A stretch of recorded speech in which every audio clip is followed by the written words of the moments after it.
In the cold vacuum of space, where empires rise and fall with the pull of a trigger, legends are not born from noble bloodlines or ancient prophecies. They are forged in the crucible of impossible odds, where a single human spirit refuses to break against the weight of an entire galaxy's hatred. The Galactic Council had a simple rule: humans were prey. For 3 centuries they hunted us across star systems, enslaved our colonies, and turned our children into weapons against their own kind. They believed they had broken the human spirit, that we would accept our place as the galaxy's servants forever. They were wrong. Sometimes, the most dangerous enemy is the one you think you've already defeated.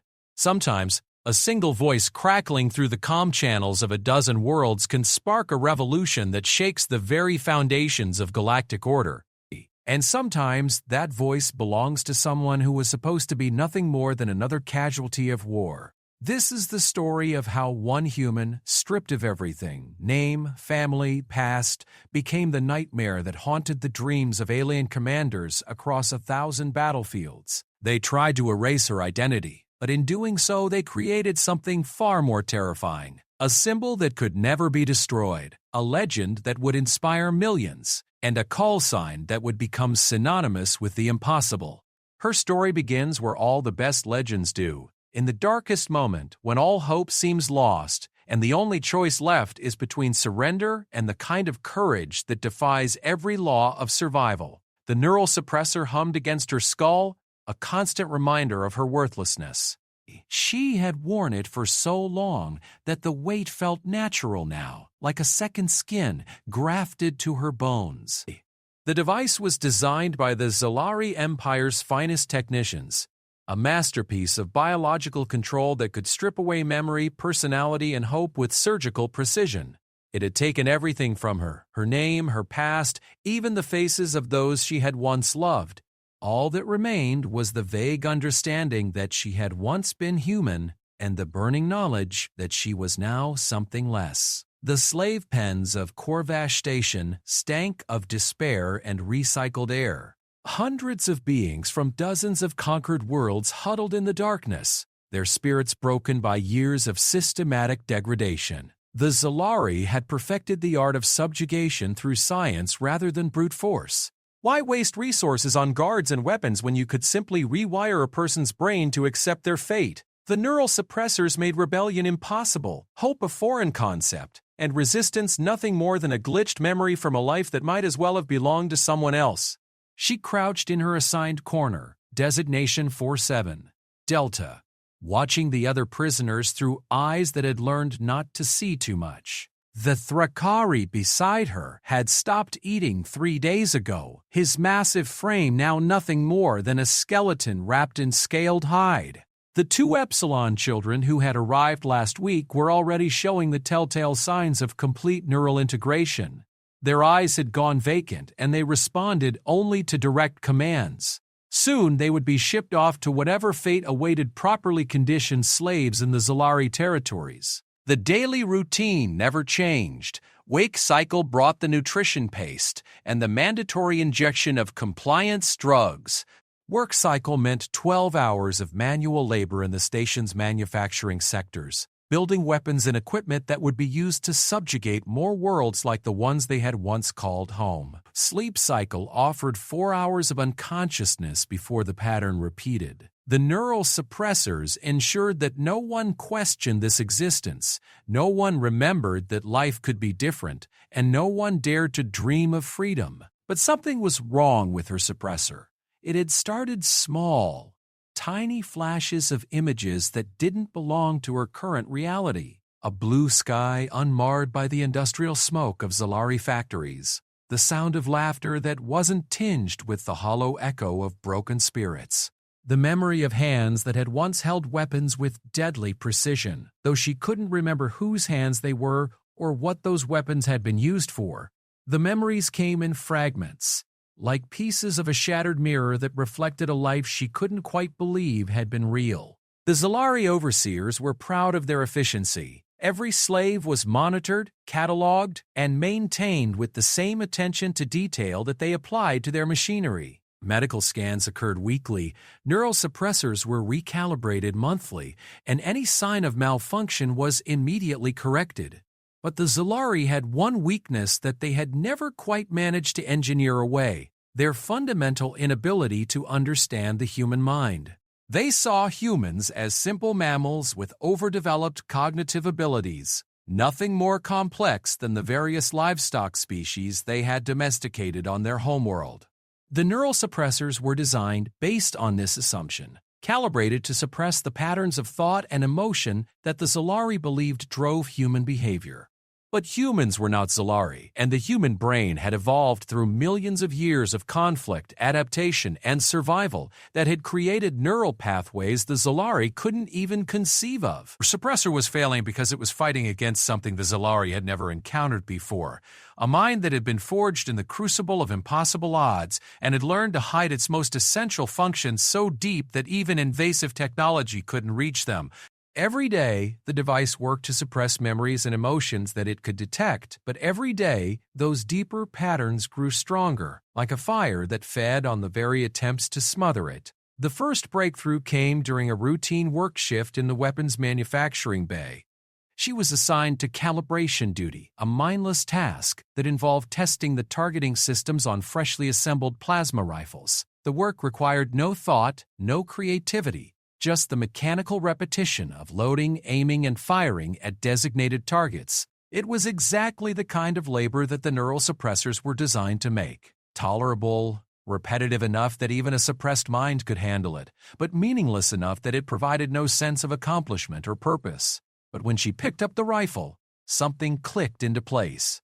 Her hands moved with a fluency that surprised her, adjusting the weapon's weight and balance with an expertise that came from somewhere deeper than conscious memory. The targeting reticle lined up with mathematical precision, and when she fired, the plasma bolt struck the target's center with an accuracy that made the Zolari supervisor pause and look up from his monitoring station. She fired again and again, each shot finding its mark with the kind of precision that couldn't be explained by chance or even by the weapons training that all slaves received.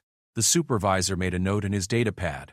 Enhanced hand-eye coordination was valuable in a slave, worth documenting for future assignment considerations. He didn't realize that he was watching the first crack in a dam that had been holding back a flood of suppressed knowledge and skill. He couldn't know that each perfectly placed shot was awakening neural pathways that the suppressor had been designed to keep dormant, or that every squeeze of the trigger was rebuilding connections that linked muscle memory to tactical awareness to something far more dangerous: hope. That night, in the brief darkness before sleep cycle, she stared at her hands and tried to understand what was happening to her. The memories were still fragmentary, but they were coming faster now. The weight of a different weapon, heavier and more sophisticated than the training rifles. The feeling of rain on her face while she lay motionless for hours waiting for the perfect shot. The sound of a voice crackling through a comm unit, urgent and familiar, calling out coordinates and casualty reports. She had been a soldier. Not just any soldier, but one who had been good at killing. The knowledge should have terrified her, but instead it felt like coming home. The Zolari had made a critical error in their assessment of human psychology. They assumed that breaking a person's spirit would make them more compliant, more useful as a tool. But humans were not tools. They were weapons that had been shaped by evolution and hardened by conflict. And when you tried to break a weapon, sometimes what you got wasn't a compliant tool. Sometimes you got something sharp enough to cut its way out of whatever cage you had built around it. Over the following days, more memories surfaced. The layout of a military compound that felt familiar despite being unlike anything on Corvash Station. The faces of people who had fought beside her, their expressions grim but determined as they faced odds that would have broken lesser beings. The weight of responsibility that came with being the one others looked to when the situation seemed impossible. She couldn't remember their names or even her own, but she remembered the feeling of being part of something larger than herself, something worth fighting for. The turning point came during the weekly medical scan. She lay on the examination table while the Zolari medic ran his diagnostic equipment over her neural suppressor, checking for signs of malfunction or degradation. The readings appeared normal. The device was functioning within acceptable parameters, suppressing the targeted brain regions with clinical efficiency. But the medic couldn't see what was happening in the deeper structures, where pathways were rebuilding themselves around the suppression fields like water flowing around a stone. As the scanner passed over her temporal lobe, a memory exploded into her consciousness with startling clarity. She was lying in tall grass under an alien sky, a high-powered rifle steady in her hands. Through the scope, she could see a Zolari command post 3 kilometers away. The wind was steady from the southwest, temperature was dropping as the local star set behind the mountains, and she had been lying motionless for 6 hours, waiting for the perfect moment. The target emerged from the command bunker, a high-ranking officer whose death would leave the local garrison leaderless and confused. She controlled her breathing, let her heart rate slow to almost nothing, and squeezed the trigger with the kind of patience that could only come from absolute certainty. The shot traveled 3 kilometers through thin atmosphere and took the officer's head off with surgical precision. Before the body hit the ground, she was already moving, disappearing into the landscape like a ghost that had never been there at all. The memory was so vivid, so complete, that for a moment she forgot where she was. The neural suppressor detected the spike in neural activity and immediately flooded her brain with pacification chemicals. But it was too late. The dam had burst, and the flood could no longer be contained. She remembered her call sign now, not her name. That was still lost somewhere in the damaged neural pathways, but the designation that had struck fear into Zolari forces across a dozen star systems. Ghost.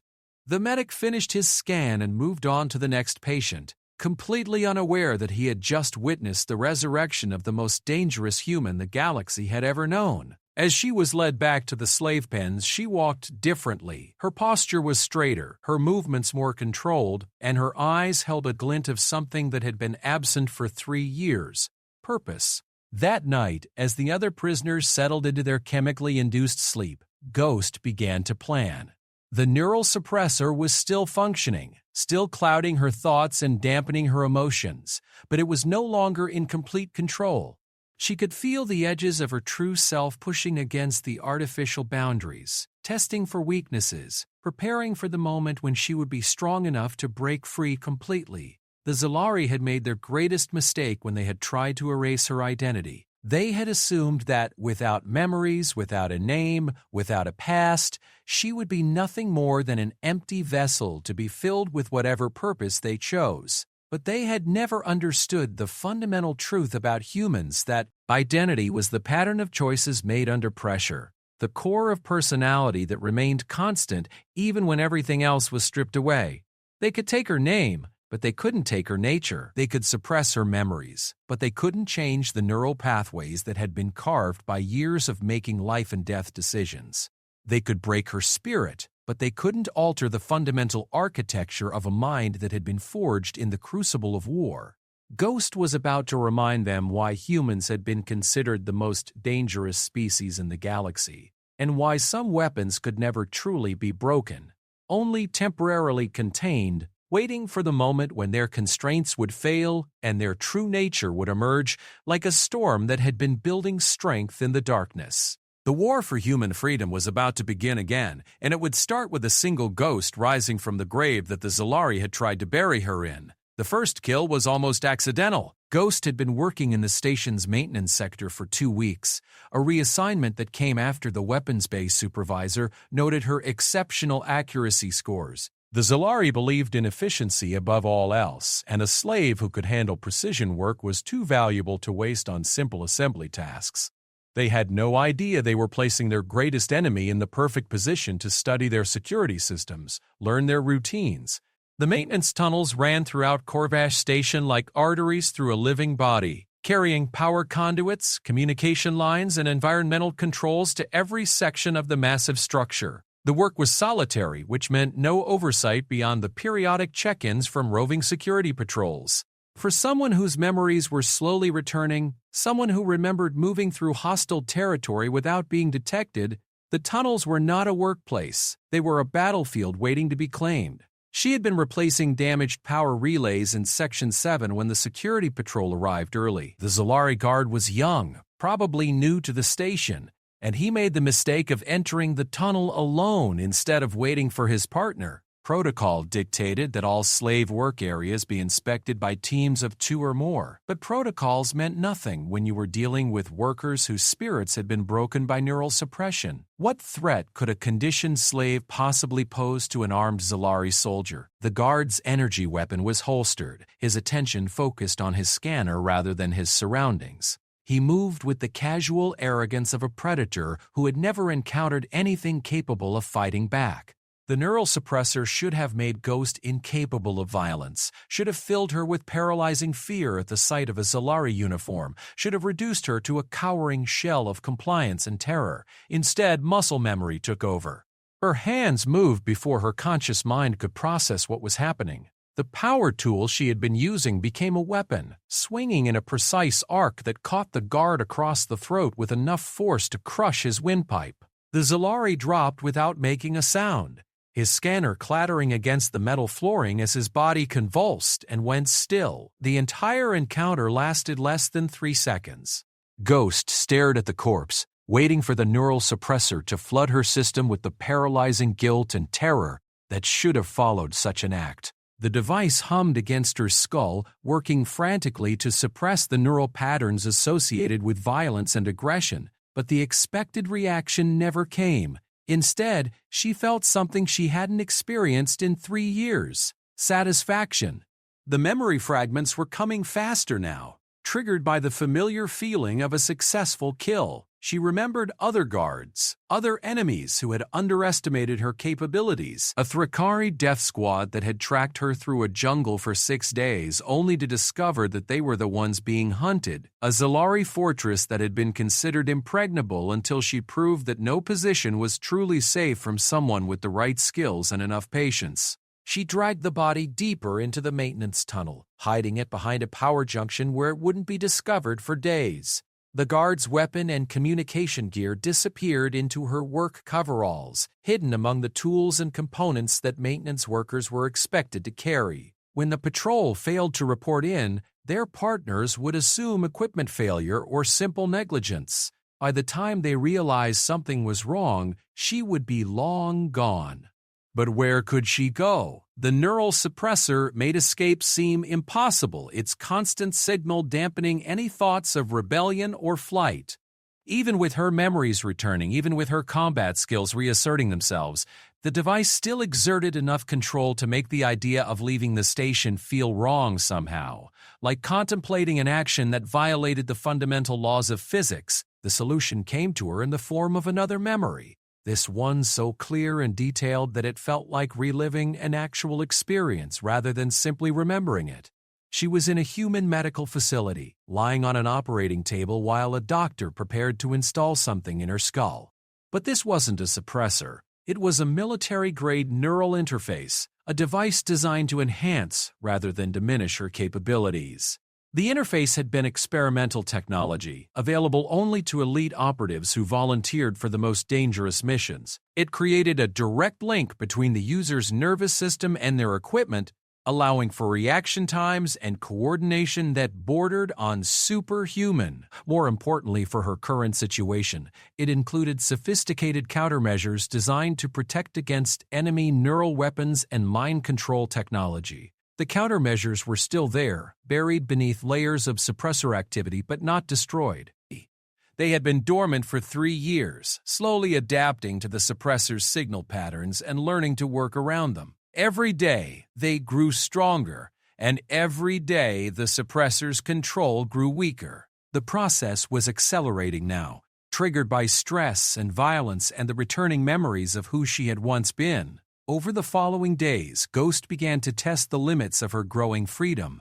Small acts of defiance at first, taking slightly longer breaks, moving through areas that weren't part of her assigned route, keeping the dead guard's weapon hidden in her quarters. Each transgression should have triggered an immediate response from the neural suppressor, flooding her brain with chemicals designed to enforce compliance. Instead, she felt only a mild discomfort, like background noise that could be ignored with enough concentration. The other prisoners began to notice changes in her behavior. The vacant stare was gone, replaced by alert eyes that seemed to catalog everything around her. She moved differently with the fluid economy of motion that marked someone who understood their body as a weapon. When the daily nutrition paste was distributed, she positioned herself strategically, always keeping the exits in sight and maintaining clear lines of movement. The changes were subtle, but in a population of broken spirits, even small deviations stood out like signal flares. One of the other humans approached her during the sleep cycle, a middle-aged man whose neural suppressor bore the scars of multiple recalibrations.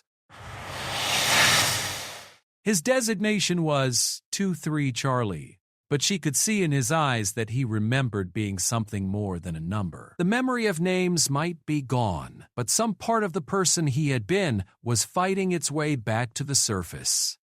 "You're different," he whispered, glancing nervously at the surveillance sensors that monitored their every word. "Something's changed about you."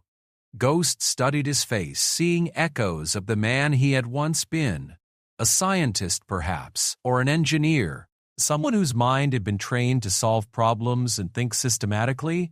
Someone whose neural suppressor might be vulnerable to the same kind of systematic degradation that was freeing her from her own mental prison. "The suppressors aren't perfect," she said quietly, choosing her words carefully. The conversation felt dangerous, not because of the surveillance.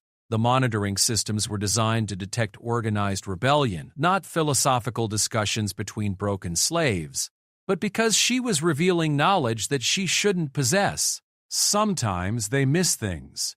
What kind of things? Memories, skills. The parts of us they thought they destroyed. She leaned closer, lowering her voice even further. "The parts that remember what we were fighting for." The man's eyes widened, and for a moment, his suppressor flickered. Ghost could see the neural interface working, detecting the brief spike in brain activity and immediately compensating with a surge of pacification chemicals, but the man fought against it, his face screwing up in concentration as he struggled to hold on to whatever memory had surfaced. "I remember laboratories," he said slowly, his voice thick with the effort of pushing through the suppressor's influence. "Research. We were working on something important. Something that could help people." "What kind of research?" "Weapons technology." "No, not weapons. Defense systems. Neural shielding. We were trying to protect human minds from—" He stopped, his face going blank as the suppressor finally overcame his resistance. The moment of clarity was gone, but Ghost could see that the seed had been planted. The man's neural pathways were creating new connections, building around the suppression fields just as hers had. That night, Ghost made her decision. The growing freedom she felt was intoxicating, but it was also dangerous. Soon, the changes in her behavior would become too obvious to ignore, and the Zalari would realize that her neural suppressor was failing. When that happened, they would either recalibrate the device, possibly destroying the progress she had made, or simply eliminate her as a defective asset. She needed allies, and she needed them before her cover was blown. The next day, she began to work systematically through the prisoner population, identifying those whose suppressors showed signs of degradation. The process was subtle, a whispered conversation here, a meaningful look there, careful words that might trigger memories without alerting the surveillance systems. Most of the prisoners were too deeply conditioned to respond, their minds locked behind barriers that might never be broken.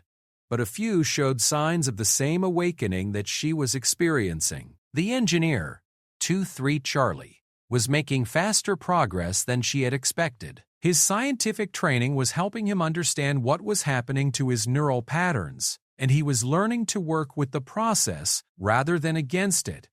Within days, he had recovered enough memory to remember his real name, David Chen, and his role in developing the neural interface technology that had saved Ghost's mind, a Thrakari female designated 8-9, Beta turned out to be a former military commander whose people had allied with humanity during the early stages of the war. Her suppressor was calibrated for her species' neural patterns, but those patterns were similar enough to human ones that she was experiencing similar degradation. She remembered tactics, strategy, and most importantly, the locations of hidden resistance cells that might still be active. When Trust Teddy, a young Epsilon male, barely more than a child when he had been captured, showed signs of possessing eidetic memory capabilities that his suppressor couldn't fully contain.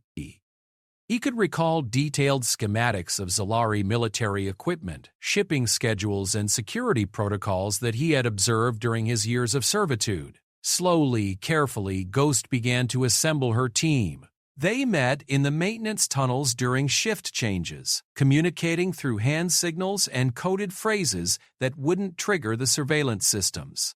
They shared information, pooled their recovering memories, and began to plan for something that no one had attempted in the 3 years since Corvash Station had become operational. They were going to escape.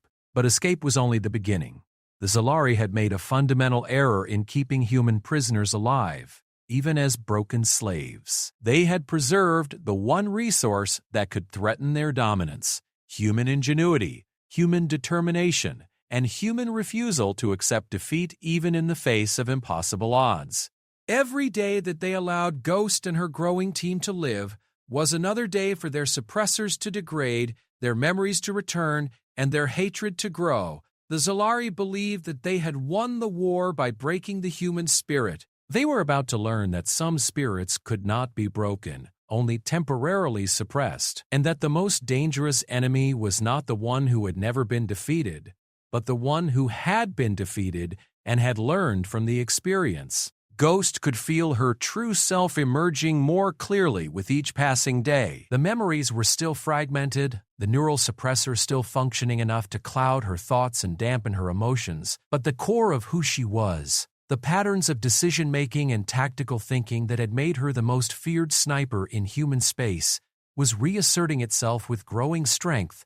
Soon, very soon, the Zalari were going to remember why they had needed to break the humans in the first place. And when that happened, Ghost was going to remind them that some ghosts could never truly be laid to rest. The plan was audacious in its simplicity, and that simplicity was what made it dangerous. Complex schemes required extensive coordination, multiple points of failure, and the kind of detailed communication that surveillance systems were designed to detect. But the plan Ghost and her team had developed required nothing more than precise timing and the willingness to embrace chaos as a weapon. It began with David Chen's revelation about the station's power grid. His recovering memories had provided crucial technical details about Corvash Station's construction, information he had gathered during his years as a maintenance worker, combined with his background in engineering systems. The station's primary power conduits ran through a central distribution hub located in the heavily secured administrative section. If that hub could be overloaded at the right moment, the resulting cascade failure would disable everything from life support to the neural suppressor control systems. "The backup generators will kick in within minutes," Chen explained during one of their clandestine meetings in the maintenance tunnels.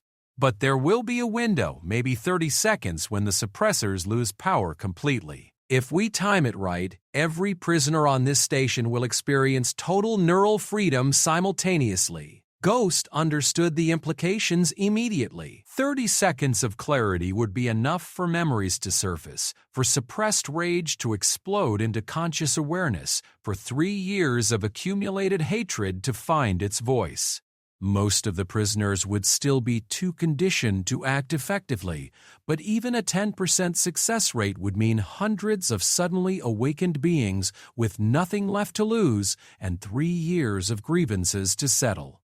The Thrakari commander, who had reclaimed her name as Kesfarik, provided tactical expertise. Her species had evolved as pack hunters on a world where cooperation meant survival, and those instincts translated well to guerrilla warfare. She had identified the key choke points throughout the station, the locations where small groups of determined fighters could hold off much larger forces, and the critical infrastructure that would need to be secured or destroyed to prevent Zalari reinforcements from reaching the station.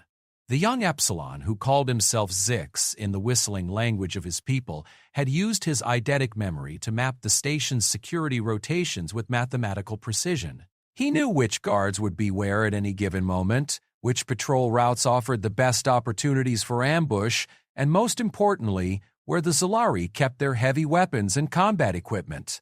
But the plan's success depended on more than tactics and technical knowledge. It required something that 3 years of neural suppression had nearly destroyed: faith.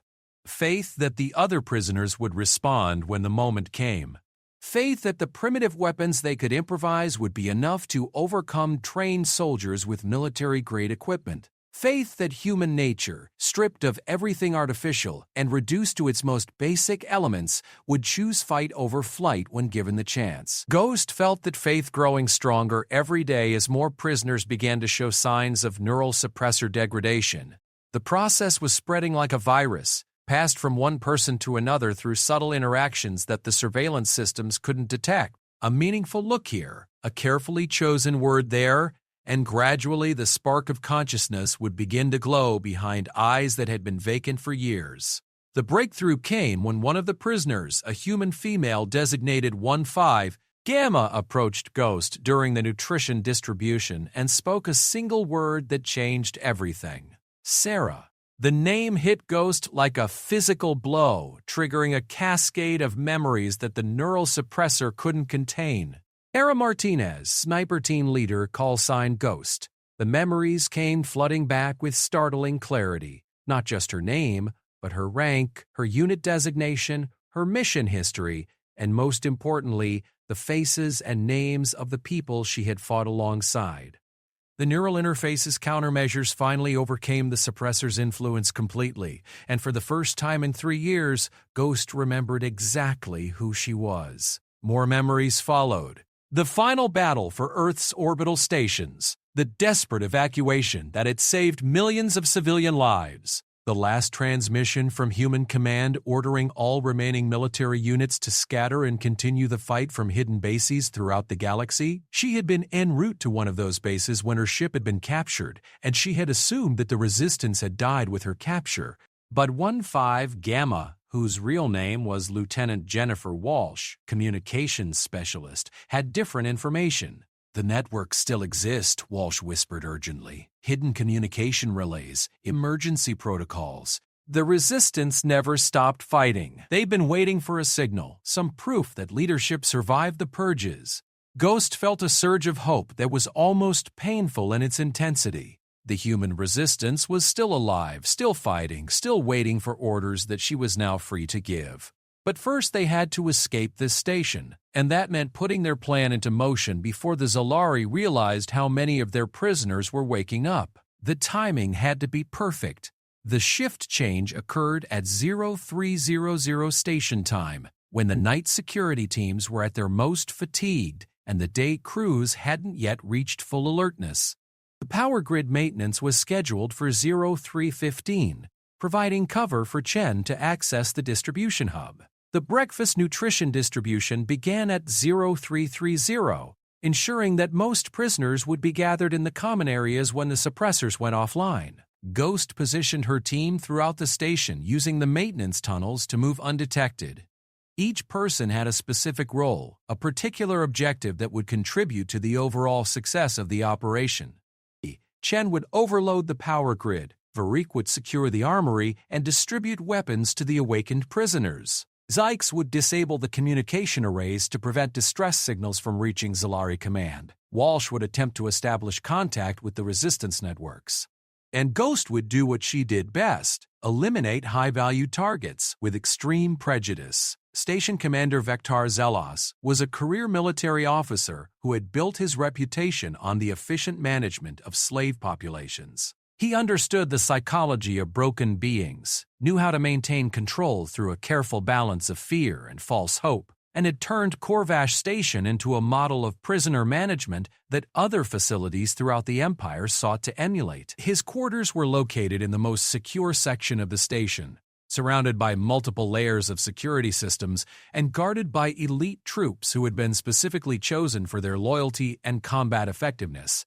None of that mattered to someone who could move through hostile territory like a ghost. At exactly 0315, the lights went out. The cascade failure was even more dramatic than Chen had predicted. Not only did the neural suppressors lose power, but the entire station's life support, artificial gravity, and environmental controls went offline simultaneously. Emergency lighting flickered on moments later, casting everything in a hellish red glow that turned the corridors into scenes from a nightmare. Backup generators began spinning up, but those crucial 30 seconds of complete system failure had already done their work. Throughout the station, prisoners who hadn't spoken their own names in years suddenly remembered who they were. Suppressed memories exploded into consciousness like bombs going off inside their skulls. 3 years of accumulated rage, grief, and hatred found its voice in a collective roar of fury that echoed through the corridors like the sound of some awakening beast. The Zalari guards, trained to deal with compliant slaves rather than enraged warriors, found themselves facing an enemy they had never encountered before, human beings who had nothing left to lose and everything to fight for. The prisoners had no weapons beyond improvised tools and bare hands, but they had something far more dangerous, the absolute certainty that death was preferable to returning to slavery. Ghost moved through the chaos like the predator she had always been, her body remembering skills that her mind had temporarily forgotten. The combat training that had made her the most feared sniper in human space hadn't been stored in the parts of her brain that the suppressors could reach, Teddy. It lived in her muscles, her reflexes, her instinctive understanding of movement and timing, and the precise application of lethal force. The first guard she encountered died before he could draw his weapon, his neck snapped by a blow he never saw coming. The second managed to get his energy pistol halfway out of its holster before Ghost's improvised knife found the gap between his armor plates. By the time she reached the administrative section, she was armed with military-grade equipment and moving with the fluid precision of someone who had never forgotten how to kill. Commander Zalos was in his private quarters when she found him, frantically trying to establish communication with his superiors while his security systems failed around him. He was a large Zalari, his scaled hide marked with the ritual scars that indicated high rank within their military hierarchy. Under normal circumstances, he would have been more than a match for any single prisoner. Zalari physiology gave them significant advantages in strength and speed over most other species, but Ghost wasn't most other species, and these weren't normal circumstances. She entered his quarters like a shadow made solid, moving so quietly that he didn't realize she was there until the plasma rifle she had taken from his guards was pressed against the base of his skull. The look in his eyes when he turned to face her was worth 3 years of suffering, pure, undiluted terror, as he realized that the broken slave standing before him was something far more dangerous than he had ever imagined. "You know who I am," she said quietly, and it wasn't a question. Dead. Zelos's throat worked soundlessly for a moment before he managed to speak. Ghost. The name carried weight beyond mere identification. In the Zalari language, it was synonymous with death, nightmare, the inevitable end that came for those who stood against humanity. Ghost had earned that reputation through actions that had become legend among both human and alien forces. Single-person missions that had crippled entire enemy operations, sniper kills that had demoralized armies, and a tactical genius that had turned seemingly hopeless situations into devastating victories for the human resistance. "I want you to send a message to your superiors," Ghost continued, her voice steady despite the chaos erupting throughout the station. "Tell them that the ghosts they thought they had buried are rising from their graves. Tell them that the war isn't over. Tell them that we're coming for them all."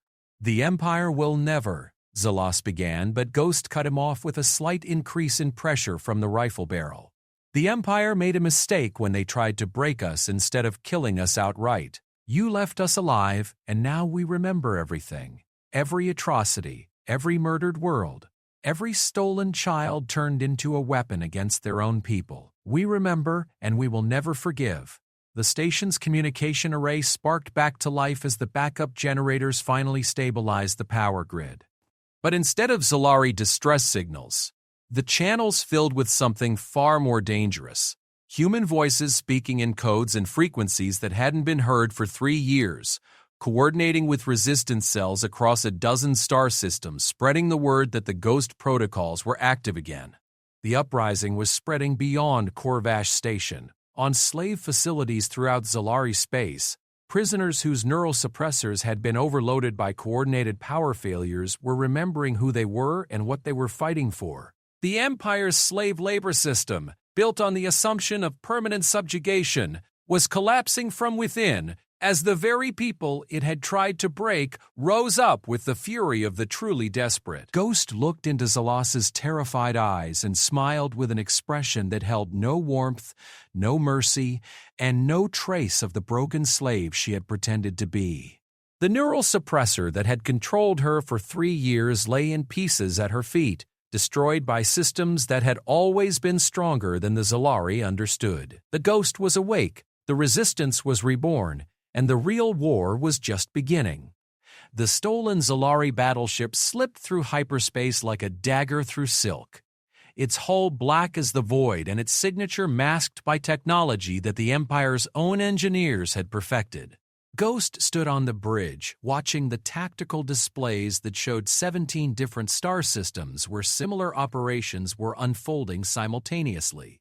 3 months had passed since the Corvash Station uprising, and those months had transformed a desperate prison break into something far more dangerous, a coordinated rebellion that was systematically dismantling the Zolari Empire's slave infrastructure. The ship's designation had been ZEN 4447, but the human crew had rechristened it Retribution. It was fitting, Ghost thought, as she studied the latest intelligence reports flowing in through the Resistance newly re-established communication networks. The Zolari had spent 3 years believing they had broken humanity's spirit, and now they were learning the price of that arrogance.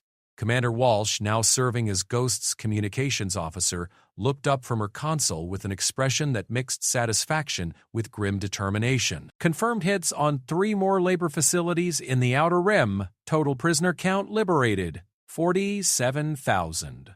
Estimated enemy casualties, 12,000 dead, 8,000 missing. The missing were often worse than the dead, Ghost knew. The Resistance had learned to use fear as a weapon, allowing some survivors to escape so they could spread stories of what happened when humans stopped pretending to be broken. Tales of entire garrison forces found dead at their posts, of slave overseers discovered with their neural suppression equipment grafted to their own skulls, of Zolari officers who simply vanished without a trace, leaving only their torn uniforms and pools of alien blood. The psychological warfare was as important as the tactical victories. For 3 years, the Zolari had maintained control through the belief that human resistance was impossible, that the neural suppression technology had solved the problem of rebellious slaves permanently. Each successful liberation operation shattered that belief a little more, creating doubt and fear that spread through their ranks like a virus. "What's our status on the Viridia operation?" Ghost asked, her attention turning to the holographic display showing their next target. The Viridia mining complex was one of the Empire's most heavily fortified slave facilities, built into the heart of an asteroid field and defended by a full battle group. It held nearly 100,000 prisoners from dozens of worlds, making it both a strategic prize and a logistical nightmare. David Chen, now serving as the ship's tactical officer, manipulated the display to show the facility's defensive layout. His expertise in Zolari technology had proven invaluable in identifying weaknesses that conventional military thinking might have missed. Defense Grid consists of 36 automated weapons platforms plus the battle group's capital ships. Standard assault would require at least a fleet-strength force, and even then, casualties would be enormous. Standard assault, Varik noted from her position at the security station, assumes standard thinking. The Zolari expect us to behave like the military force we once were. But we're not soldiers anymore. We're something much more dangerous. Ghosts seeking vengeance. The distinction was important. Military operations followed rules, protocols, and predictable patterns that could be analyzed and countered. But the resistance had evolved beyond those limitations, becoming something that couldn't be easily classified or defended against. They fought like guerrillas when stealth was needed, like commandos when precision was required, and like berserkers when the situation called for overwhelming violence.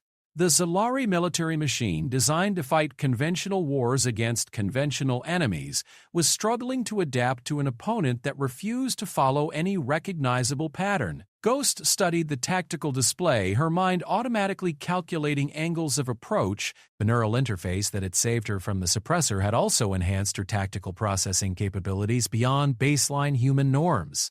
She could see patterns and connections that others missed, identify opportunities where others saw only obstacles. "We don't need to assault the facility," she said finally. "We need to turn it against itself." The plan she outlined was complex in its execution, but elegant in its concept. Rather than attempting to break through Viridia's defenses from the outside, they would insert a small team into the facility and work from within. Not to free the prisoners, that would come later, but to corrupt the neural suppression network that kept them docile. Chen had discovered something interesting about the way Zalari suppressor networks functioned. They were designed with centralized control systems that allowed facility administrators to adjust suppression levels across large populations simultaneously. The efficiency was admirable from an engineering standpoint, but it created a single point of failure that could be exploited by someone who understood the underlying technology. "If we can introduce a specific signal pattern into the network," Chen explained, "we can cause a cascading feedback loop that will overload every suppressor in the facility simultaneously. But the signal has to be introduced at exactly the right point in the network, and it has to be sustained for at least 90 seconds to ensure complete propagation." 90 seconds, Varik mused. "In a facility with active security, against guards who know we're coming. That's a long time to hold a position." It was a long time, but Ghost had held positions under worse circumstances. The memory was clear now, vivid in its detail. A Thrakari fortress where she had spent 7 hours lying motionless in a sniper's hide, waiting for a single shot that would eliminate a key target.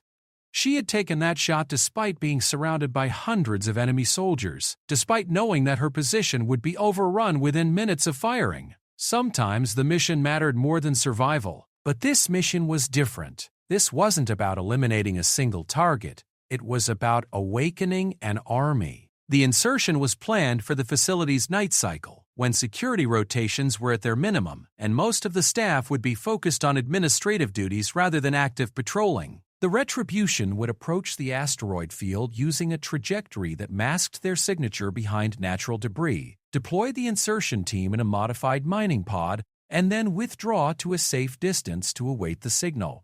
Ghost selected her team carefully. Zyx would handle the technical aspects of the signal insertion, his eidetic memory and understanding of Zalari systems making him the only person capable of navigating the facility's network architecture under combat conditions. Walsh would manage communications, maintaining contact with the ship and coordinating the timing of the broader operation.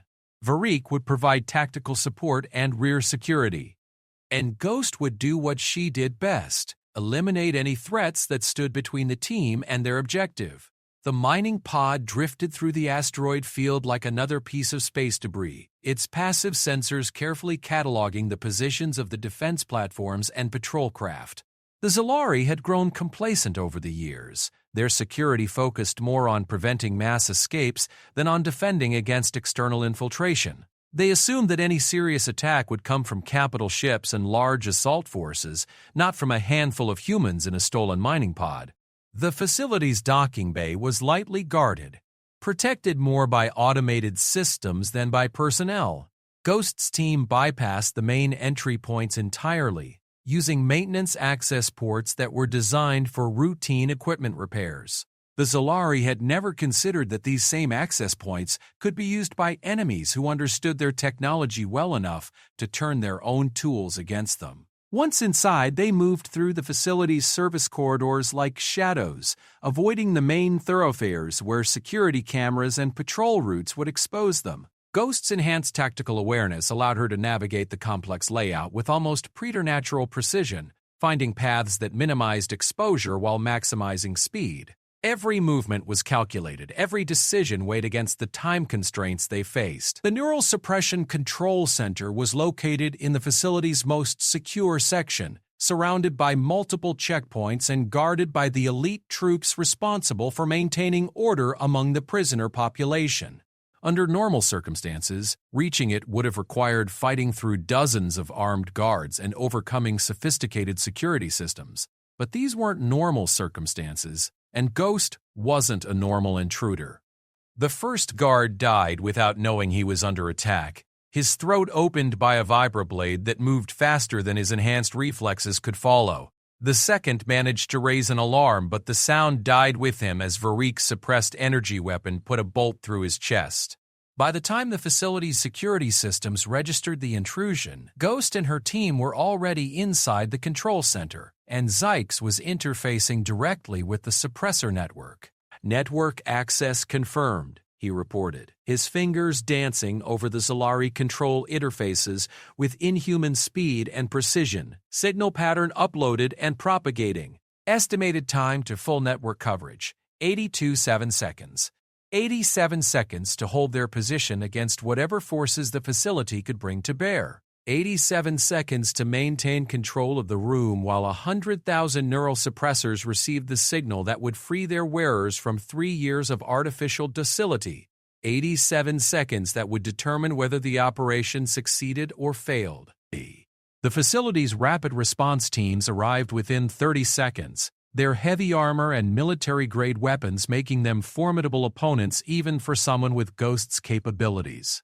But the control center had been designed to be defensible, with narrow access points that limited the number of attackers who could engage simultaneously. Ghost and Varik positioned themselves to cover the main approaches, while Walsh coordinated defensive positions and maintained communication with the Retribution. The battle was brief but intense. Zolari soldiers poured through the access corridors only to be cut down by precise fire from defenders who knew exactly where they were coming from. Ghost moved like liquid death, appearing at one firing position to deliver a killing shot before vanishing and reappearing somewhere else entirely. Her enhanced reflexes and tactical processing allowed her to stay ahead of enemy movements, turning the attackers' superior numbers into a liability as they crowded together in the narrow corridors. 60 seconds remaining, Ziggs announced, his voice steady despite the chaos erupting around him. Signal propagation at 40% and climbing. More soldiers arrived, these equipped with heavier weapons and portable shields. They began a systematic advance that would eventually overwhelm the defenders through sheer attrition. Ghost could see the tactical situation deteriorating, could calculate the probability matrices that showed their chances of holding the position for the full duration dropping with each passing second. That's when the prisoners began to wake up. The first sign was the change in the facility's ambient noise.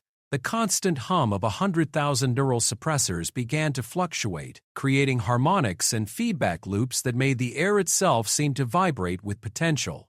Then came the screams, not of pain or terror, but of rage. 100,000 voices raised in fury as suppressed memories flooded back as 3 years of accumulated hatred found expression, as beings who had forgotten their own names suddenly remembered everything they had lost. The Zolari soldiers attacking the control center hesitated, their training warring against instincts that told them something fundamental had changed in the facility around them. That moment of hesitation was all Ghost needed. She emerged from cover like an avenging spirit, her weapons speaking with lethal precision as she cut through their ranks.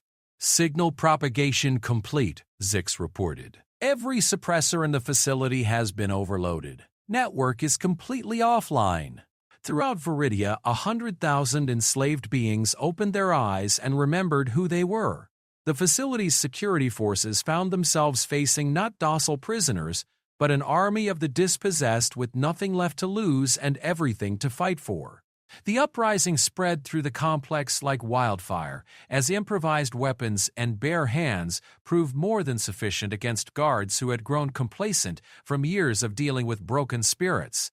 Ghost and her team fought their way back to the extraction point, moving through corridors that echoed with the sounds of revolution. The facility's communication arrays were broadcasting desperate pleas for reinforcement, but those messages were being intercepted and redirected by resistance cells throughout the system.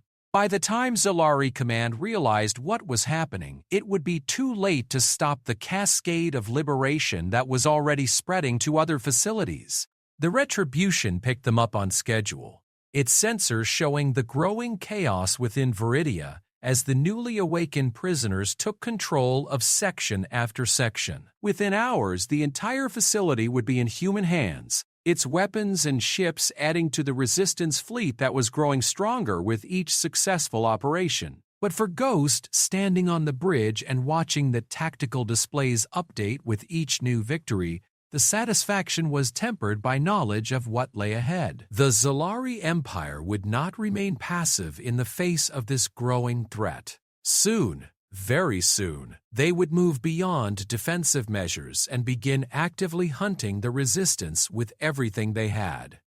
When that happened, the real war would begin, and Ghost intended to be ready for it. The Zolari Armada stretched across space like a steel constellation, 800 warships arranged in perfect formation as they dropped out of hyperspace at the edge of the Kepler Nebula. It was the largest military force the Empire had assembled in over a century, a demonstration of power that was meant to crush the human resistance once and for all. At its heart flew the Imperial Retribution, a dreadnought so massive that it dwarfed entire space stations, bristling with enough firepower to sterilize planets. Admiral Kesvarthan stood on the flagship's bridge, his scarred hide bearing the marks of a career spent conquering rebellious worlds.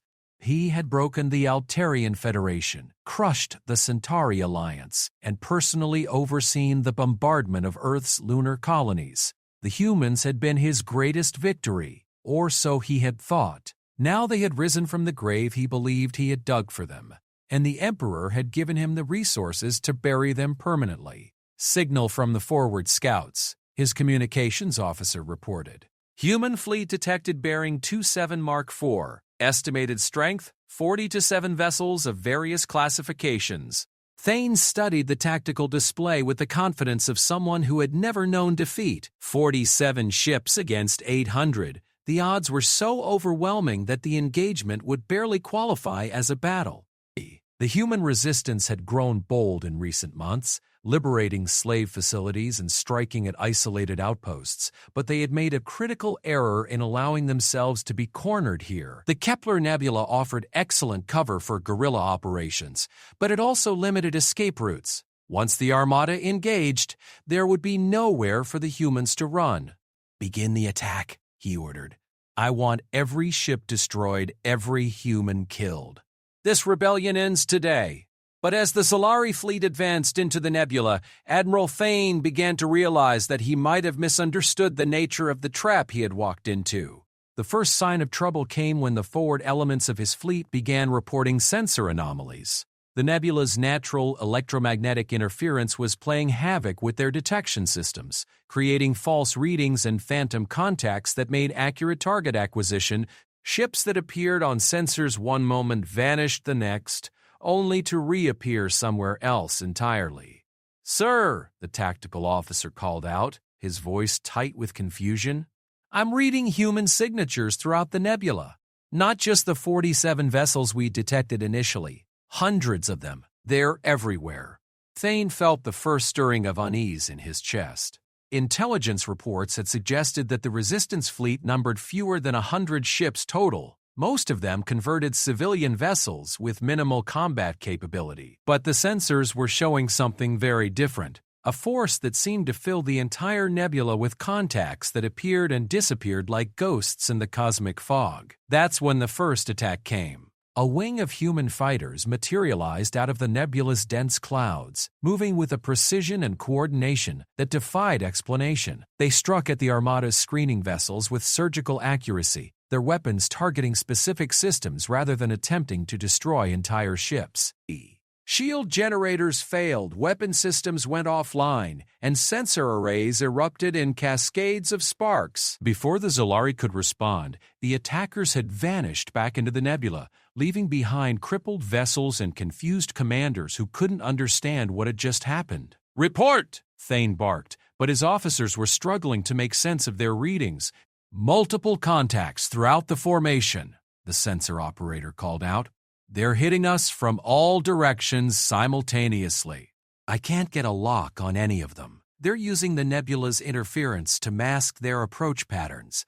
More attacks followed, each one more devastating than the last. Human ships appeared from nowhere, delivered precise strikes against critical targets, and disappeared before defensive fire could find them. The Solari formation, designed to overwhelm enemies through concentrated firepower, found itself unable to engage an opponent that refused to present a target. But Tain was a veteran commander, and he recognized the tactics being used against him.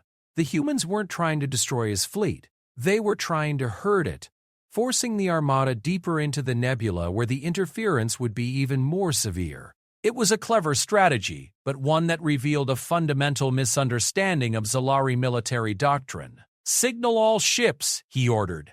"Cease attempts at target acquisition. Begin bombardment pattern Delta 7. I want every cubic meter of this nebula saturated with fire."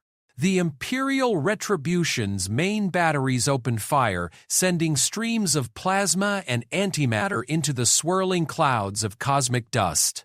The other dreadnoughts followed suit, their weapons creating a web of destruction that filled space with deadly energy. It was an indiscriminate attack that made no attempt to distinguish between targets, designed to destroy everything within the nebula regardless of whether it posed a threat. For a moment, Thane thought he had found the solution to the human tactics. The bombardment was turning entire sections of the nebula into killing fields where nothing could survive. But then his sensor operator made a report that sent ice through his veins. "Sir, I'm detecting massive energy buildups throughout the nebula. The plasma discharges are interacting with something, some kind of distributed network. It's like the entire nebula is becoming a single weapon system." The realization hit Thane like a physical blow. The humans hadn't been trying to hide in the nebula. They had been trying to turn it into a trap. The electromagnetic interference wasn't a natural phenomenon enhanced by their presence. It was an artificially created field generated by thousands of hidden devices scattered throughout the cosmic clouds. Every shot his fleet fired was being absorbed, redirected, and amplified by a network that turned the nebula itself into a massive energy weapon. "Full reverse," he shouted. "Get us out of here." But it was already too late. The nebula erupted in a cascade of controlled lightning, streams of plasma that had been harvested from the Zolari bombardment and focused into coherent beams by technology that shouldn't have existed. The energy came from every direction at once, turning space into a hellscape of directed force that found its way through even the heaviest shields. The smaller vessels of the Armada died first, their hulls cracking like eggshells under the assault. The larger ships lasted longer, but even the mighty dreadnoughts began to show damage as their defensive systems overloaded. The Imperial Retribution shuddered as plasma beams carved through its armor, sending shockwaves through the massive hull that made the entire ship ring like a struck bell. That's when she spoke. The voice that emerged from the communication channels was calm, professional, and instantly recognizable to anyone who had studied the human resistance. It was a voice that had become legend throughout the galaxy, whispered in fearful tones by Zolari commanders who had faced the impossible and lived to tell about it. Admiral Thane. Ghost's voice carried across the comm channels with crystalline clarity. "I believe you've been looking for me." Thane's blood turned to ice water in his veins. Every military officer in the Zolari Empire knew that voice, knew the stories of the sniper who had turned entire campaigns into nightmares of paranoia and fear. She had been reported dead dozens of times, only to reappear when her enemies thought they were finally safe from her deadly precision. "Sarah Martinez! Call sign Ghost!" the voice continued. Primarily of the Human Colonial Defense Force, currently commander of the Free Human Fleet. "I thought you might like to know who was killing you." The tactical display showed the truth of their situation with brutal clarity. The nebula had been transformed into a weapons system of unprecedented scale. its naturally occurring electromagnetic fields enhanced and controlled by human technology that had been years in the making. Every ship in the Zalari Armada was caught in a killing field that used their own weapons against them, amplifying and redirecting their fire until space itself became their enemy. But the true horror wasn't the technology. It was the strategic thinking behind it. Someone had anticipated this exact scenario, had prepared for the day when the Zalari would mass their entire fleet for a final assault. They had turned the Resistance's apparent weakness, their lack of heavy warships, into a strength by creating a battlefield where traditional fleet tactics became suicidal. "You made a mistake, Admiral," Ghost's voice continued. "You assumed that because we were defeated, we were broken. You thought that 3 years of slavery had taught us to accept our place in your empire, but you never understood what you were really fighting." More human ships emerged from the nebula, but these weren't the converted civilian vessels that intelligence reports had described. They were purpose-built warships, sleek and deadly designs that combined human innovation with technology salvaged from a dozen different species. They moved with the coordination of a pack of predators, striking at the crippled Zalari vessels with surgical precision. "You weren't fighting an army," Ghost said. "You were fighting an idea. The idea that freedom is worth any sacrifice, that dignity matters more than survival, that some things are worth dying for. You can kill armies, Admiral. You can destroy fleets. But you cannot kill an idea whose time has come." The Imperial retribution was dying around Thane, its massive hull breaking apart under the sustained assault. Emergency lighting bathed the bridge in hellish red as systems failed throughout the ship. But the Admiral's attention was focused on the tactical display, where he could see the scope of his defeat with mathematical clarity. Of the 800 ships he had brought into the nebula, fewer than 200 were still capable of combat.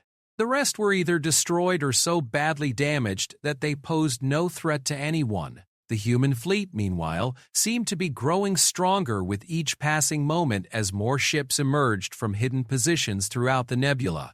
"This is impossible," Thane whispered.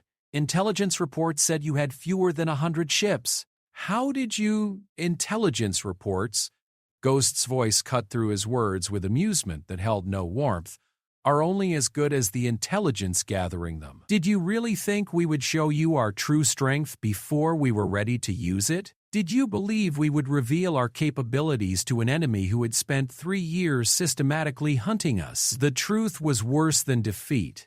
It was the realization that he had been played from the beginning. Every intelligence report, every successful raid against resistance facilities, every small victory that had convinced Zalari Command that the rebellion was weakening, had been carefully orchestrated to create a false picture of human capabilities. The resistance had allowed itself to appear vulnerable, had sacrificed individual cells and operations to maintain the illusion of weakness, all while building toward this moment. "You want to know how we did it?" Ghost asked, as if reading his thoughts. "We learned from you. 3 years of slavery taught us about Zalari technology, Zalari tactics, Zalari psychology. We studied our masters while we served them, memorized their weaknesses while we pretended to be broken, and when we finally rose up, we used everything you had taught us against you." The final phase of the battle was more execution than engagement. The surviving Zalari ships, trapped in a nebula that had become their tomb, found themselves facing an enemy that knew their every weakness and had prepared countermeasures for every defensive tactic. Human ships moved through the chaos with deadly purpose, their weapons targeting command centers, engine rooms, and life support systems with precision that could only come from intimate knowledge of Zalari ship design.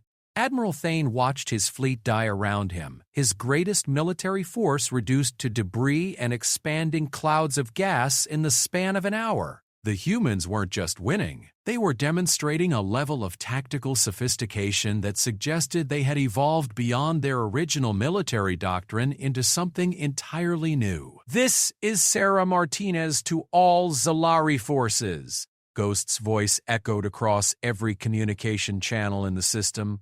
"You came here to end a rebellion. Instead, you've witnessed the birth of something far more dangerous, proof that humanity cannot be conquered. cannot be broken, and will never accept subjugation. Carry this message back to your empire. The ghosts you thought you had buried are rising from their graves, and we will not rest until every human slave is free, and every world you conquered is returned to its people. The Imperial Retribution began its final death spiral, its massive hull breaking apart as internal explosions tore through its structure. Admiral Thane stood on the disintegrating bridge, watching the tactical display that showed the complete annihilation of his fleet. Understanding that he was witnessing more than a military defeat, he was watching the birth of a legend. The story of the Battle of Kepler Nebula would spread throughout the galaxy like wildfire, carried by survivors who had witnessed the impossible, and by communications intercepts that captured every word of Ghost's broadcast. The Zalari Empire, which had built its power on the assumption that technological superiority could overcome any resistance, suddenly found itself facing an enemy that had turned their own strengths into weaknesses. But for the humans celebrating their victory throughout the liberated fleet, the battle represented something even more profound than tactical success. They had proven that the spirit which had made their species great, the refusal to accept defeat, the willingness to sacrifice everything for freedom, the ability to adapt and overcome impossible odds, had not been broken by 3 years of slavery. Ghost stood on the bridge of her flagship, watching the debris field that had once been the most powerful fleet in Zalari history, and felt the weight of everything they had accomplished. The resistance was no longer hiding in the shadows, no longer fighting for mere survival. They had become a force capable of challenging an empire, and the galaxy would never be the same. Her call sign had struck fear across every battlefield, but now it meant something more. Ghost had become a symbol of human resilience, a promise that no tyranny could last forever, and a warning to every would-be conqueror that some species would never accept chains. The war was far from over, but the balance of power had shifted, and somewhere in the darkness between the stars, other enslaved populations were hearing the story of the humans who had refused to stay dead and wondering if they too might find the strength to rise from their graves. The legend of Ghost would outlive empires and inspire revolutions on 1,000 worlds. But that story was just beginning.